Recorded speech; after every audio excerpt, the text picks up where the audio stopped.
Juntos para cultuarmos ao Senhor. Eu desde já quero pedir desculpas aí a você que não conseguiu entrar, certo? Devido às nossas limitações aí de espaço, nós tivemos que reduzir quase 400 lugares, ok? E acomodamos o que podíamos, mas algumas pessoas tiveram aí que ficar para o nosso segundo culto, pois no domingo temos dois cultos, um às 18 e o outro às 20 horas. Na próxima quarta-feira, coloca aí, nós temos o nosso Manhã com Deus, o nosso trabalho de oração, todas as quartas, às 9 da manhã, e vai estar conosco o pastor Elielson Miranda. E eu gostaria de convidar você para estar, é um profeta, um homem de Deus, e com certeza vai ser bênção para a sua casa, para a sua família. Na quarta-feira à noite, nós temos aí a quarta-feira da vitória, e quem vai estar pregando no próximo culto da quarta é o pastor Elvis Breves, certo? Não estranhe o nome, é isso mesmo. Como ele mesmo diz, o pai dele era fã de Luiz Gonzaga, e aí colocou o nome dele de Elvis Breves. Mas é um amigo do nosso ministério, é um homem abençoadíssimo, e na quarta-feira vai estar conosco. No próximo domingo, é o primeiro domingo do mês, e todo primeiro domingo do mês nós temos aqui a Santa Ceia, e eu quero convidar, ou convocar a igreja para estar conosco. Quem estava aqui na quarta-feira, levante a mão. Você vai ouvir a mesma mensagem de quarta. Depois de quarta-feira, essa mensagem não saiu do meu coração. E hoje eu até preparei uma outra mensagem para pregar, mas ela ficou muito forte no meu coração. E eu quero só fazer uma reflexão com vocês, poucos minutos. Para nós lidarmos com Deus, é importante que venhamos a entender a dinâmica de sua ação, seus propósitos, a maneira que Ele age. Uma das coisas que precisa ser vista com muita sabedoria é a particularidade, é a individualidade cuja qual Deus nos trata. A palavra indivíduo coloca sobre nós qualidades incomparáveis, inconfundíveis. Coisas em nós como impressão digital, com a nossa íris do globo ocular, coisas que apesar de tantos milhões de pessoas na face da terra, isso é algo somente nosso. E até mesmo nós que temos comportamentos e personalidades que se identificam, inevitavelmente, nós reagimos de forma diferente, dependendo do momento que nós estamos enfrentando. Quando nós vamos lidar com Deus, duas coisas têm que ser vistas. Primeiro, que Deus quer nos proteger do diabo e de sua semente. Às vezes nos proteger do diabo é mais fácil. Eu costumo dizer que se alguém tem um comportamento ou age de uma certa forma porque tem demônios, é fácil. Você expulsa o demônio, a vida da pessoa conserta. O problema é quando a pessoa tem uma vida toda bagunçada e não tem demônio. Aí você, como é que você faz para resolver? Expulsa ela dela mesma? Suas escolhas, a maneira que ela resolveu, viver, acaba sendo tóxica, danosa. Tem pessoas que passam grande parte de sua vida consertando erros do passado, ao invés de estar empreendendo futuro. Tempos que deveriam ser de felicidades, são de busca de conquistas do perdão de seu cônjuge, de seus pais. Períodos que deveriam ser de tranquilidade são extremamente cansativos para se quitar dívidas e situações que aconteceram lá atrás. Boa parte das pessoas anda extremamente cansada, porque Deus criou uma lei de semeadura, dizendo que tudo aquilo que o homem semear, isso também ele ceifará. Entendendo que a semeadura, ela é opcional, mas a colheita, ela é obrigatória. Eu escolho o que eu planto, mas não tenho o direito de escolher o que eu colho. É muito importante nós olharmos para a vida com um pouco mais de cautela, com um pouco mais de cuidado, porque senão vamos perder numa vida, vamos dizer aí, com média de 80 anos. Se você perder 8 anos resolvendo um problema, você já jogou fora 10% de sua vida. Se você levar em consideração que dos 80 anos que você viveu, aproximadamente, quase 27, 26 e alguma coisa, você passou dormindo, né? 1/3, nós vamos ver que isso é bastante delicado. Quando nós vamos lidar com Deus, Ele vai trabalhar sobre 2 óticas: a graça, que é o favor que nós não merecemos, combinado com o arrependimento, que é o encontro com aquilo que eu fiz de errado, o desejo de não mais fazê-lo e banir esse comportamento ou essa atividade da minha vida. Quando eu vou olhar para isso, eu vou descobrir que Cristo vai trabalhar com transformação. O que Ele vai fazer é transformar vidas, para que essas vidas transformadas inspirem outras vidas a se transformarem também. Você pode ser até ateu, você pode ser cético, mas uma coisa você há de concordar comigo: um homem pisou nesta terra, chamou 12 homens para andar consigo e virou essa terra de cabeça para baixo. 12 homens instruídos compraram uma ideia, vestiram a camisa do Evangelho, e isso se tornou tão poderoso que a história é contada antes dele e depois dele. Se a transformação é o que nós vamos ver, não se preocupe com o passado das pessoas. Nós aqui não podemos mudar passado. Aqui eu não posso consertar um divórcio que aconteceu. Aqui eu não posso consertar uma mágoa que alguém te fez. Nós não temos poder sobre o passado neste lugar. Nosso propósito é influenciar seu presente, para que você faça escolhas assertivas que vão mudar seu futuro. Trabalhamos com a fé, é verdade, e por mais pausada que seja o meu discurso nessa fase inicial, eu preciso que você entenda que aqui tem muita fé. Uma fé de tal maneira que consegue vencer coisas que os nossos relacionamentos e as nossas conexões não podem. O que nós procuramos é influenciar as pessoas para que elas vivam um estilo de vida onde retornem para o seu cotidiano e cheguem lá e causem preocupação.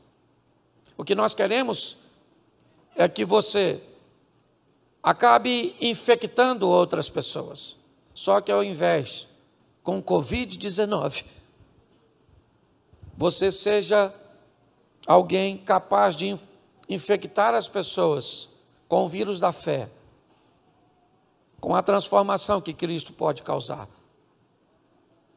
O grande desafio da vida é trazer o equilíbrio para a nossa casa, para a nossa família. E o evangelho ele é impecável, mas às vezes o comportamento de algumas pessoas acabam afastando as pessoas do evangelho. Eu quero te mostrar que para Deus não importa quem você foi. Você matou, você roubou, você traiu, você mentiu, você destruiu a vida de alguém ou teve a sua vida destruída por alguém. Alguém abusou de você, foi isso. Alguém abusou da sua confiança. Eu não sei o que você traz consigo, eu sei que você não está limpo. Quem está limpo aqui é a Gabriela e alguns próximo à idade dela, mas o restante de nós, todos, temos alguma coisa em nós, sujeiras, problemas, mágoas, ressentimentos, questionamentos, e é isso. Nós queremos respostas. Quando nós vamos olhar para o texto que eu vou mostrar a você agora, provavelmente, ele é mais um dos textos complexos. Por quê? Porque não segue o padrão. Jesus chega simplesmente na Galileia, em Jerusalém, e ao invés de ir numa sinagoga, numa igreja, onde estavam os religiosos, homens treinados, escribas, aptos, certo? No conhecimento da palavra de Deus. E Jesus não vai ali para buscar a base de seu ministério.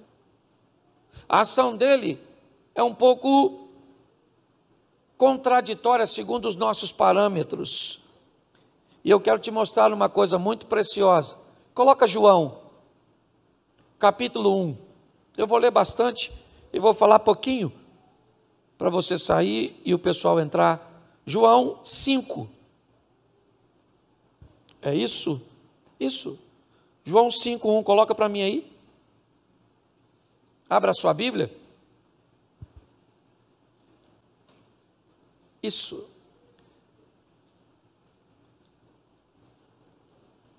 Perdão, é Marcos 5. Marcos 5:1.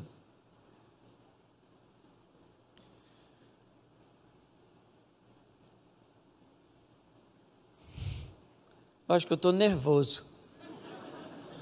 Bota a partir do 35. 4:35. Marcos 4:35.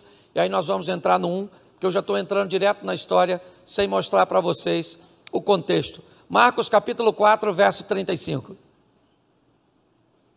E naquele dia, sendo já tarde, disse-lhes: passemos para outra banda. E os discípulos, deixando a multidão, levaram consigo assim como estava no barco, mas havia também com ele outros barquinhos.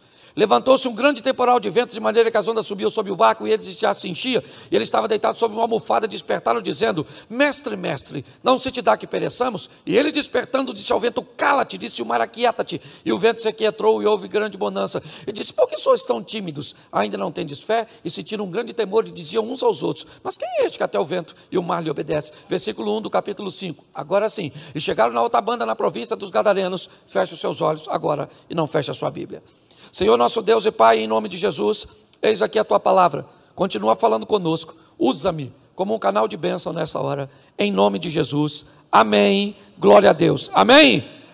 Preste atenção, Jesus está saindo para o lado leste do mar da Galileia, um território pagão, Decápolis, as 10 cidades pagãs, lá não tinha comida para os judeus, o porco que o judeu não criava e não comia, é elementos além, certo, de estar na gastronomia daquela região, ainda é usado para sacrifício a deuses pagãos. Jesus pega seus discípulos e vai levar para esse ambiente, e a pergunta é: o que ele quer lá? O que Jesus está querendo ao conduzir seus discípulos àquele lugar? Eles eram judeus, eles não gostavam de se misturar com gentios, com estranhos, ultra, mega, super seletivos. Quando nós olhamos para isso, O que é que Jesus está querendo fazer no local onde só tem pecador? Com uma turma com a mente altamente fechada. Jesus não tem nenhum candidato para ficar em Decápolis, para abrir um ponto de pregação, uma igreja, uma base evangelística, uma célula. Será que Jesus vai fazer apenas uma viagem rápida ao outro lado? Mas o que é que ele está pensando em fazer? Os discípulos entram no barco confusos, enfrentam uma tempestade, enfrentam a incredulidade dos discípulos. Quando nós olhamos para a oposição enfrentada pelo barco, nós já podemos ter mais ou menos noção de que para o sistema está sendo de confronto para impedir o barco chegar do outro lado, é porque algo grande vai acontecer do lado de lá. Os discípulos não têm ciência, mas eles entram, enfrentam uma tempestade no caminho, pensam que o barco vai afundar, Jesus está dormindo, depois você lê.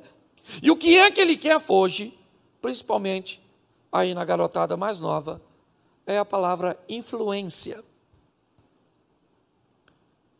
Vamos pegar hoje pessoas que ganharam muito dinheiro, que se tornaram influencers na rede social. Felipe Neto. Aqui não está em jogo se o conteúdo é bom ou ruim. Só estou dando a informação. O Whindersson Nunes e tantos outros influencers. Pessoas que estão ganhando dinheiro, influenciando pessoas. Quando eu olho para isso, me parece que Jesus já usava isso há muito tempo. Procurar os influentes para mudar a vida dessas pessoas. Para fazer com que alguém de influência utilize dessa influência para expandir o reino dos céus no ambiente que ele está inserido. O problema é quem Jesus vai tomar por candidato numa cidade pagã. Quem? Se nenhum de seus discípulos são qualificados para ficar naquele ambiente, o que Jesus vai fazer para arrumar alguém para liderar uma equipe naquele território? Nenhum dos seus 12 quer ficar lá. Talvez se fosse eu ou você, procuraríamos alguém mais religioso, alguém que já tivesse um perfil adequado para desempenhar a função. Pois é. Pastor, o que você está querendo dizer? Eu estou querendo dizer uma coisa muito simples para já adiantar. Você tem uma rede de influência que Deus está querendo alcançar. E para Ele alcançar uma rede de influência que é sua, Ele está querendo usar você. E para Ele usar você, Ele precisa transformar a sua vida. É assim que funciona. Um evangelho que para em você, ele é pobre. Um evangelho que continua após a sua conversão, ele é vivo. E é assim que funciona. Deus está de olho nos seus familiares, nos seus amigos, nos seus funcionários, no seu network, na sua rede de relacionamento. Ele quer alcançar. Usando quem? Você. Porque você é capaz de alcançar pessoas que eu não sou. Por que é que você acha que tem uma igreja que bota véu na cabeça e a gente não bota? Por que é que você acha que tem igreja que fala língua estranha e tem outra igreja que acha estranho falar língua estranha? Por que você acha que tem igreja que só canta o hino e outra igreja não canta o hino? Uns cortam o cabelo, outro não corta o cabelo. Uns usa calça comprida, outro não usa calça comprida. Porque quem usa calça comprida tem que ir para o céu, sim ou não? Sim ou não? E quem usa saia? E quem corta o cabelo? E quem não corta o cabelo? E quem acha estranho falar língua estranha? E quem fala língua estranha? Então tem que ter gente para alcançar todo mundo. Então pare, ninguém pergunta por que na rua tem tanto boteco. Por que tem um boteco ali e o outro ali? Ninguém pergunta, agora todo mundo quer saber porque tem um montão de igreja. Porque tem gente de tudo quanto é gente.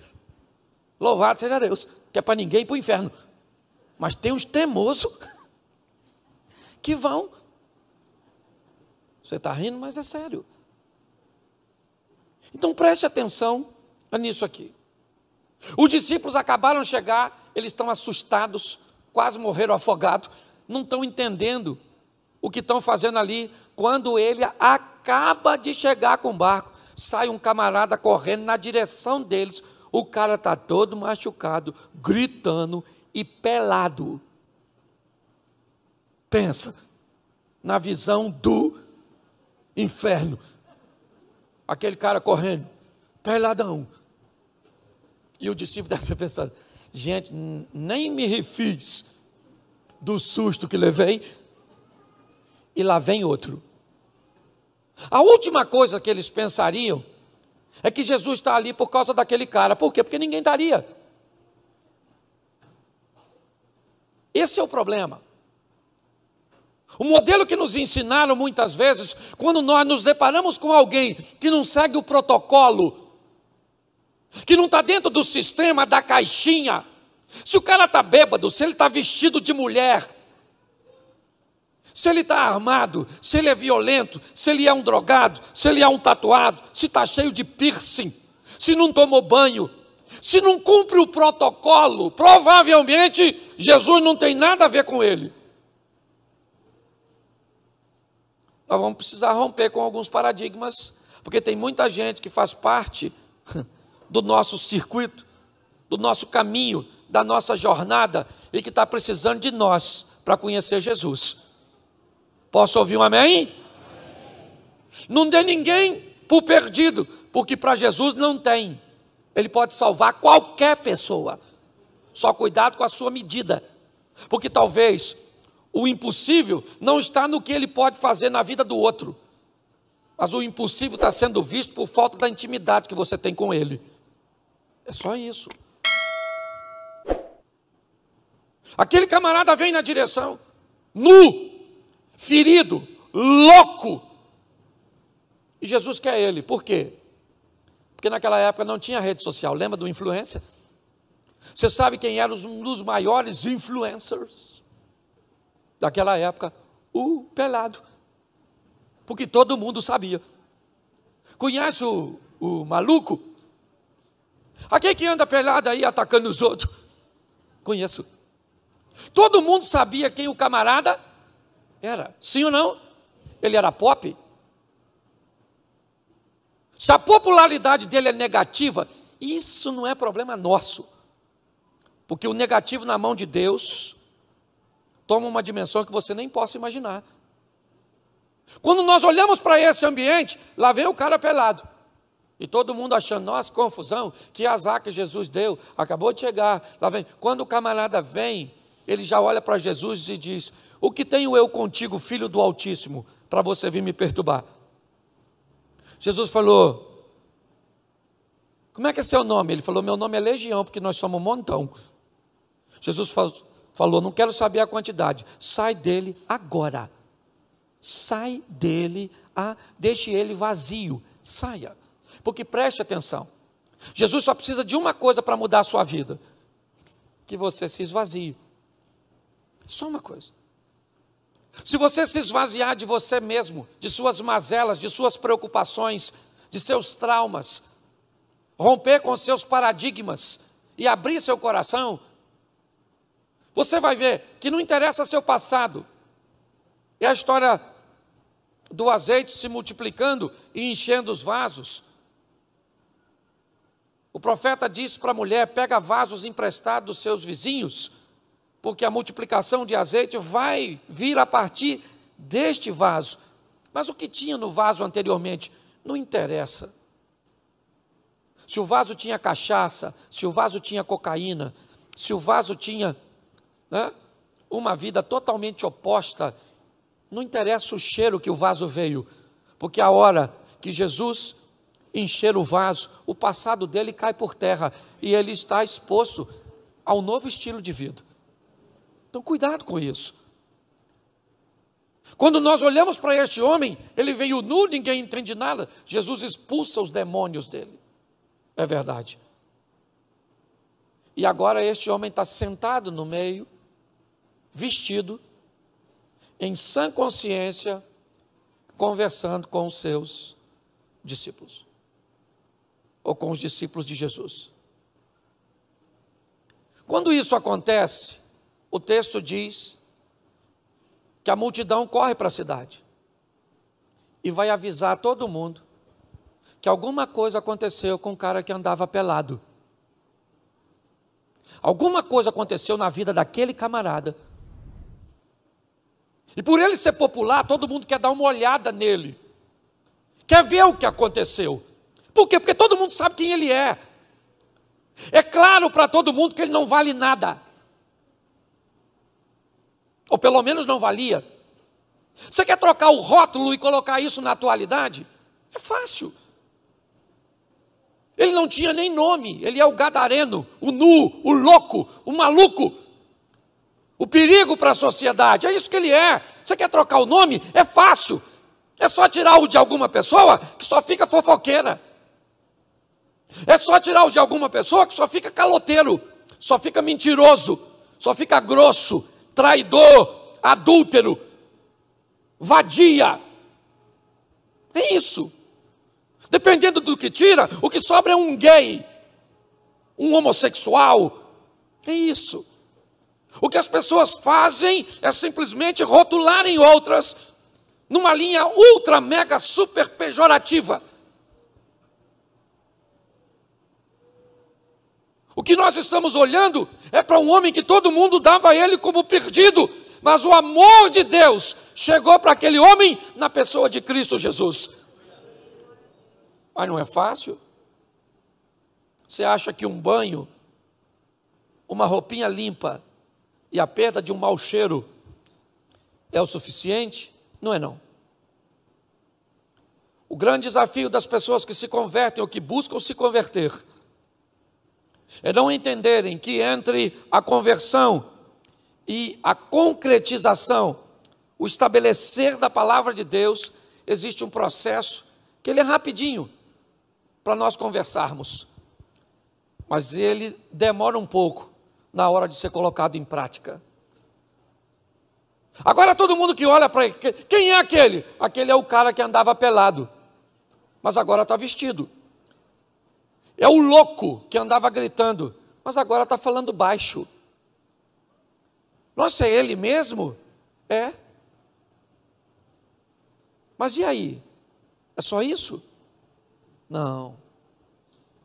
Porque deixa eu te falar uma coisa. Se Jesus vai mudar Decápolis através de um homem, vai ter que dar a esse homem a coisa mais preciosa que um homem tem na vida: crédito, credibilidade. Coisas que as pessoas não gostam de nos dar. Quem aqui já jogou boleba de gude? Levante a mão. Isso. Quando suas bolebinhas acabavam, o que você tinha que fazer? Você fazia o quê? Saía da... Porque os seus créditos acabaram. Talvez seu casamento esteja acabando hoje por falta de crédito. Talvez seus pais não confiam. Ah, meus pais não confiam em mim, não me deixam em lugar nenhum, não me deixam fazer nada. Por que que não deixa?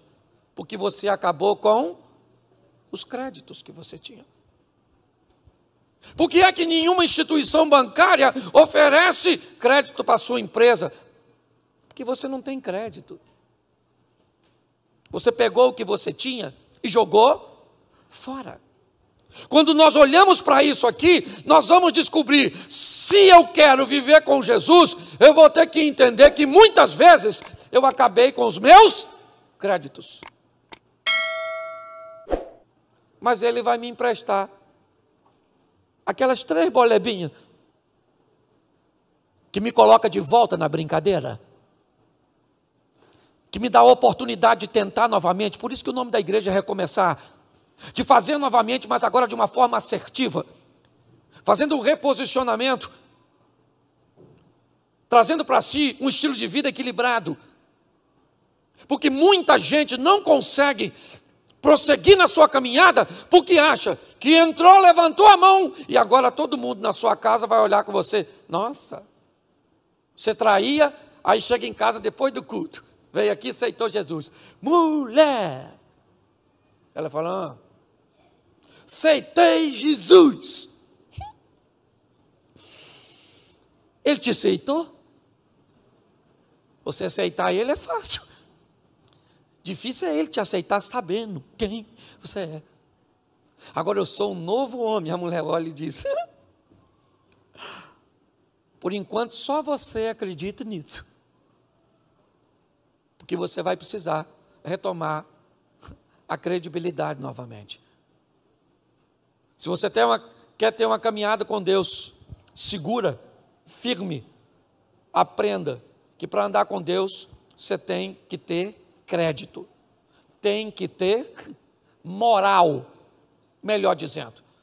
Hoje nós ouvimos falar muito, porque isso é uma falta de ética, é falta de moral. Resumindo, a grosso modo, ética é saber que está errado, moral é não cometer o erro.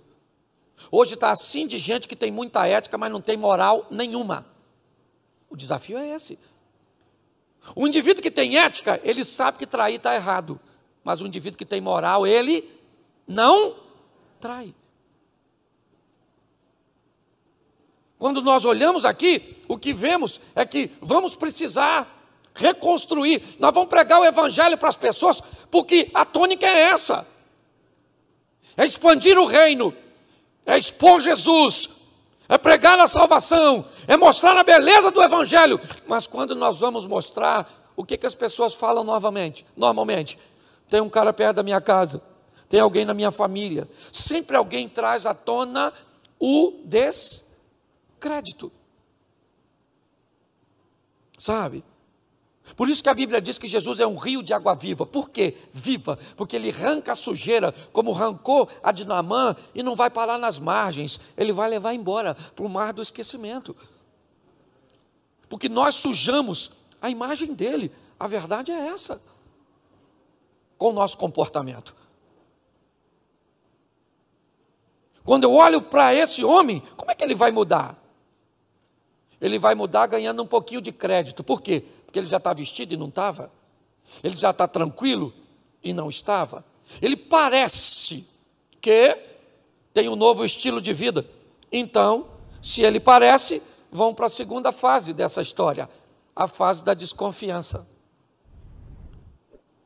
Sabe aquela fase que as pessoas olham para você e para mim e dizem, quero ver se converteu mesmo. Isso é fogo de palha. Conhece isso? Já está devendo de novo, está fumando de novo, está bebendo de novo, está vendo pornografia de novo. Porque fica todo mundo desconfiado. Por quê? Porque essa é uma das fases do processo. O povo olha para você e para mim e para todo mundo e diz, fica de olho, isso não vale nada não, rapaz. É a fase da desconfiança. Fica triste com ela não, ela precisa ser vencida, porque quem desconfia de você hoje vai estar te defendendo amanhã, é só uma questão de tempo. Você pensa que não desconfiava de Jesus não? Desconfiava, certo? Perguntaram, quando alguém disse, olha, eu achei o Salvador vindo de Nazaré, sabe o que disseram? Pode vir alguma coisa boa de Nazaré?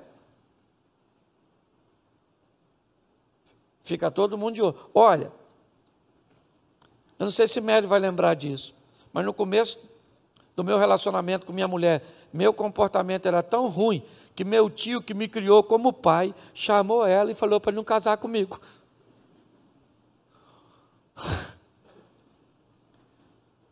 Pensa. O que era isso? Ele estava errado, sim ou não?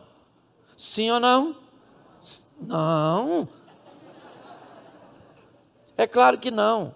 porque eu não tinha crédito.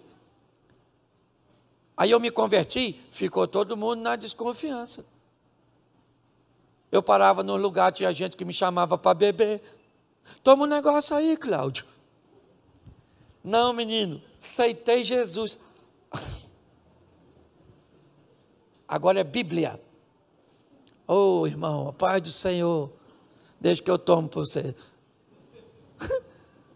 Você está rindo, mas é sério. Você vai ter que sobreviver a isso. Aquela fase que a senhora ainda usava umas roupinhas assim mais fresquinha.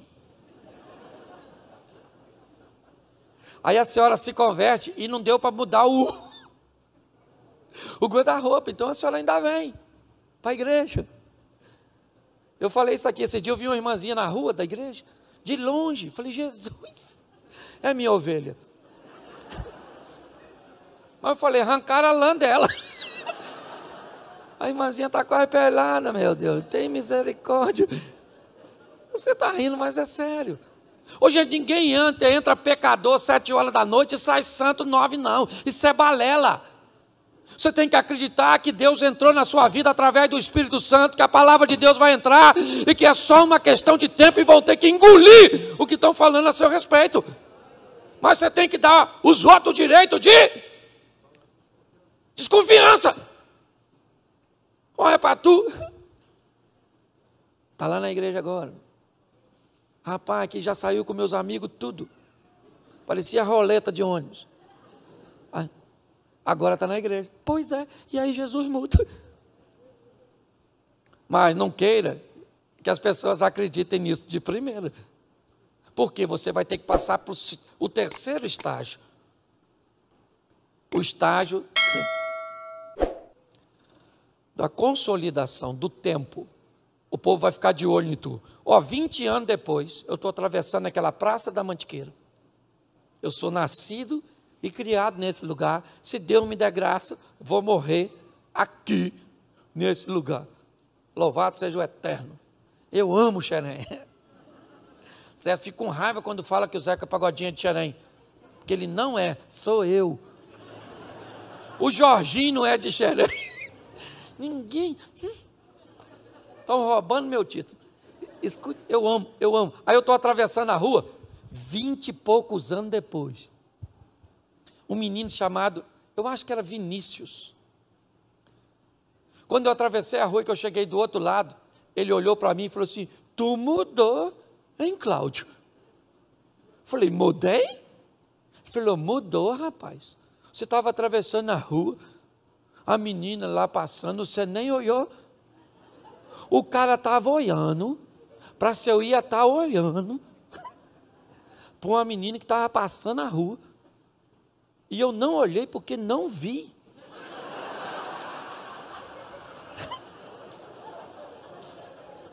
Eu estou falando sério. Eu estou falando que eu ia cobiçar a menina, estou falando que eu não vi. E ainda bem que eu não vi, porque ele estava me vigiando. 20, porque leva tempo. Você está rindo de mim como se você não tivesse. Mas tudo bem, porque todo mundo tem pecado. Você lembra quando Jesus está defendendo a mulher adúltera? Que todo mundo queria tacar uma pedra nela e que Jesus entra com providência e todo mundo vai embora e ela fica. Sabe o que ela fala para Jesus? Jesus pergunta, ninguém te condenou, minha filha? Ela falou, ninguém, Jesus, ninguém. Porque todo mundo tem pecado. Eu imagino Jesus fazendo assim.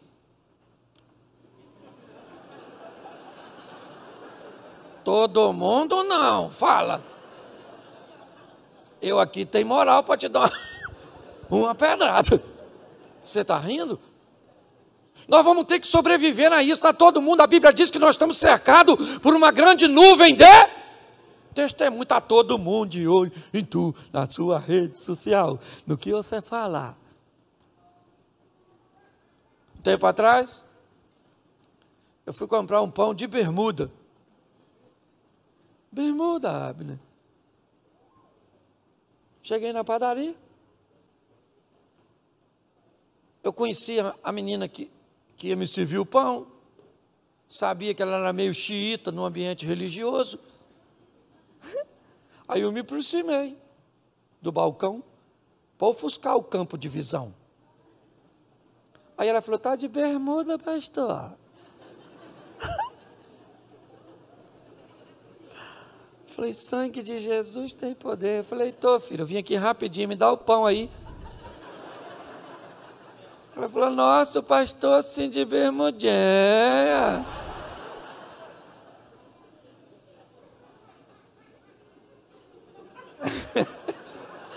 Esse pessoal que ri depois dos outros é o maior barato, né? Escute só.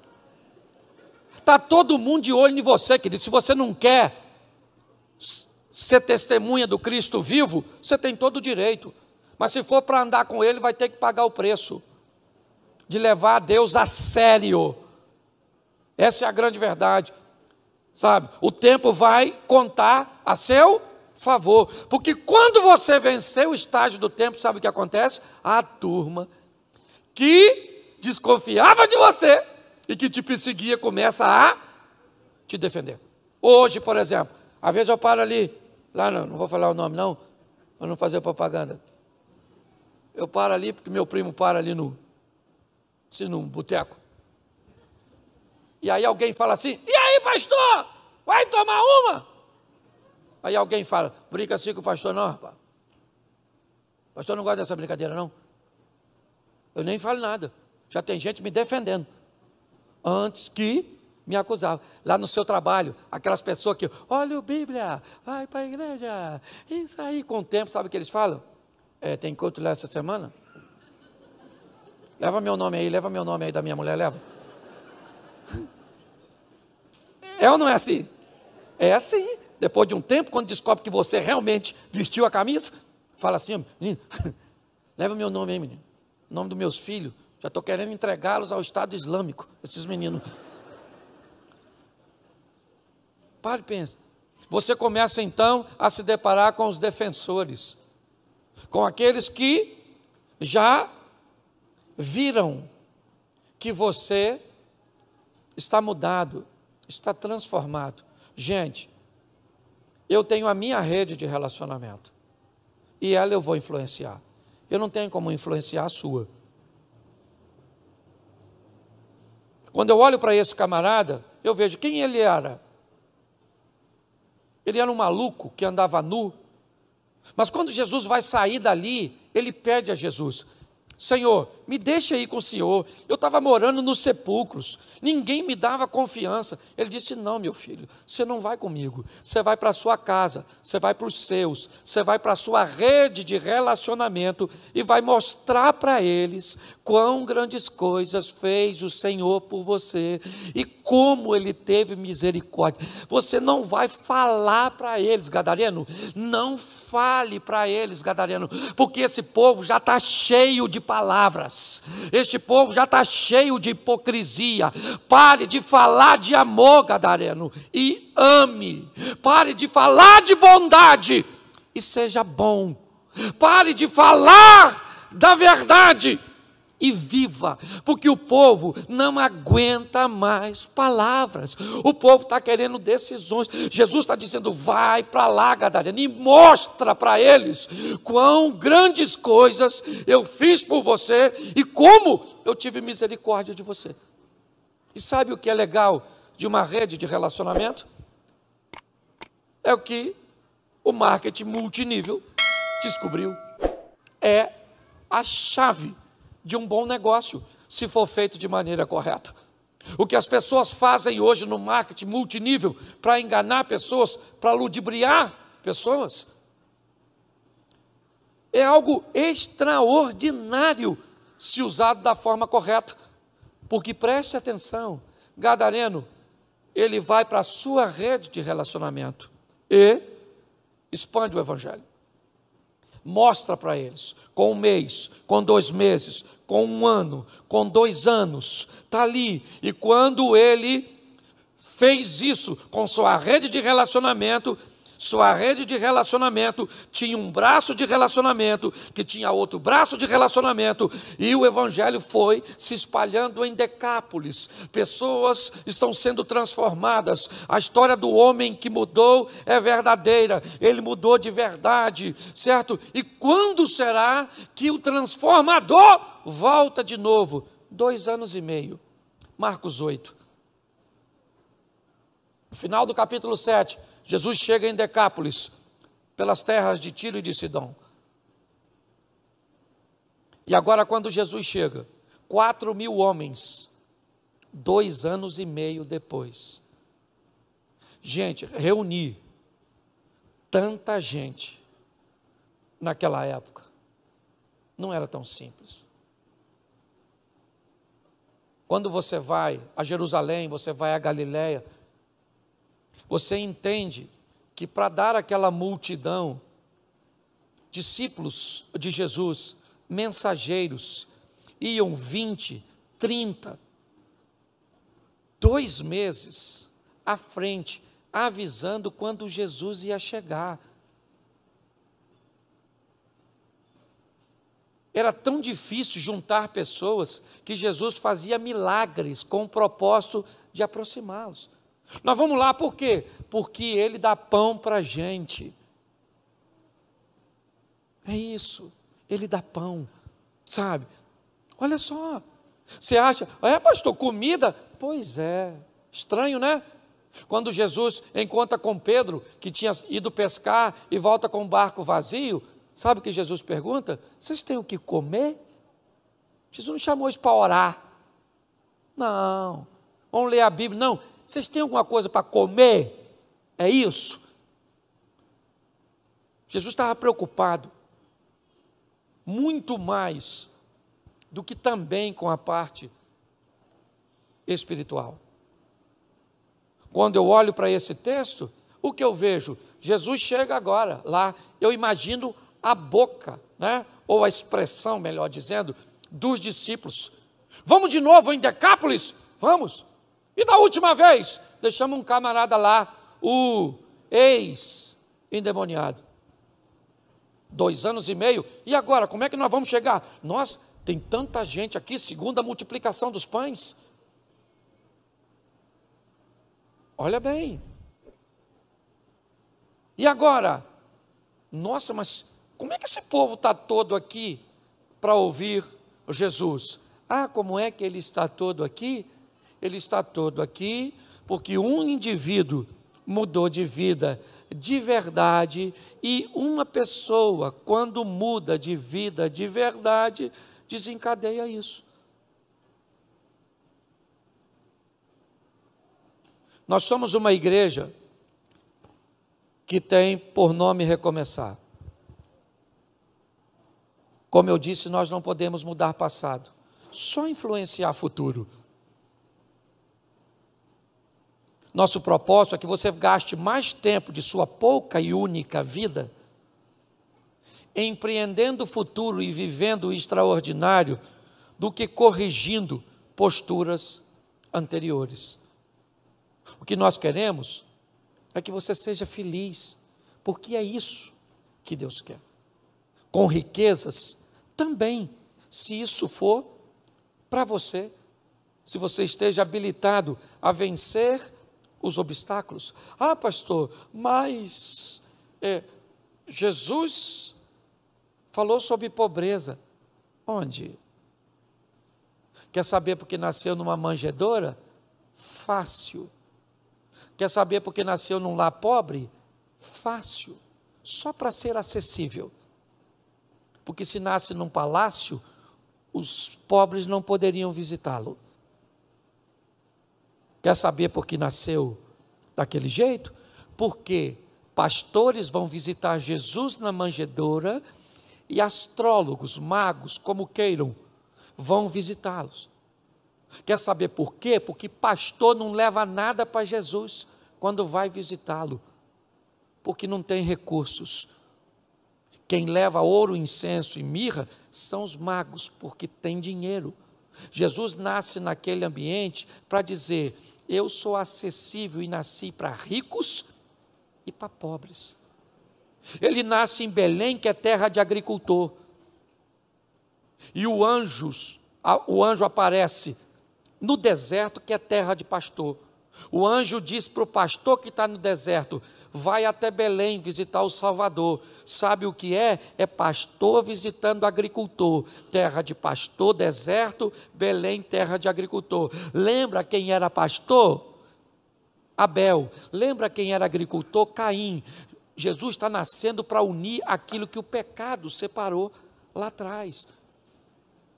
Nós vamos morar, segundo a Bíblia, não em palafitas no céu, mas em mansões celestiais.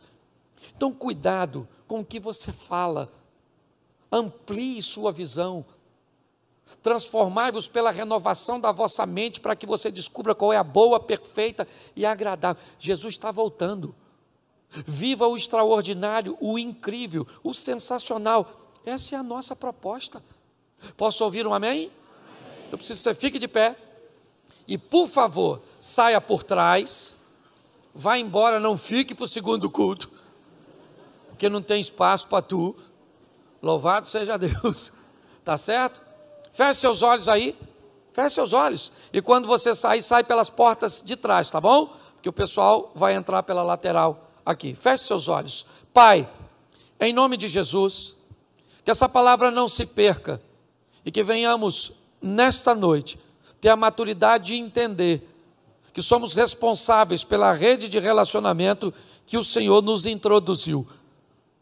Desperte a nossa mente, o nosso coração a um nível de intimidade, para que possamos trazer para a tua casa, para a tua presença, pessoas que serão influenciadas não pelo nosso conhecimento teórico, mas por uma vida prática, piedosa, cheia do teu Espírito.